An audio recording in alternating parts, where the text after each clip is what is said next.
आपण पाहत आहात केएस न्यूज मराठी।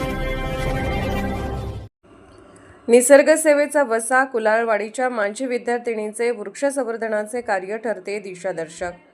आजच्या धावपळीच्या युगात निसर्गाचे महत्त्व विसरले जात असताना कुलाळवाडी जिल्हा परिषद शाळेची माजी विद्यार्थिनी कुमारी वैभवी काशीनाथ धडस हिने वृक्ष संवर्धनाचा एक नवा आदर्श समाजासमोर ठेवला आहे। राजमाता अहिल्यादेवी वनराईच्या माध्यमातून ती वृक्षाचे संगोपन करण्यासाठी जी निष्ठा दाखवत आहे ती सर्वांसाठीच प्रेरणादायी ठरत आहे। केवळ वृक्षारोपण नाही तर वृक्ष संगोपनाची जिद्द अनेकदा केवळ झाडे लावून ती विसरली जातात, परंतु वैभवीने लावलेल्या वृक्षांच्या संगोपनाचा आणि संवर्धनाचा जणू काही तिने ध्यासच घेतला आहे।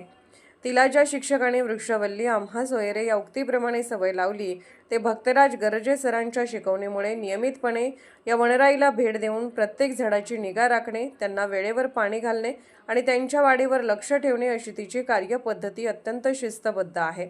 या विद्यार्थ्यांनी शालेय परिसरात 500हून अधिक झाडांचे संगोपन सुरू ठेवलं आहे। वैभवी या कार्यामध्ये एकटी नाही। आपल्या या मोहिमेत ती परिसरातील आपल्या मित्रमैत्रिणी अर्चना काशीनाथ धडस, तेजस्विनी काशीनाथ धडस, शब्दश्री कामू धडस, शारदा संजय कुलाल, अनुष्का चांगाप्पा कोकरे, करण ज्ञानेश्वर डोंबाळे, कार्तिक महादेव माने यांना सामील करून घेते।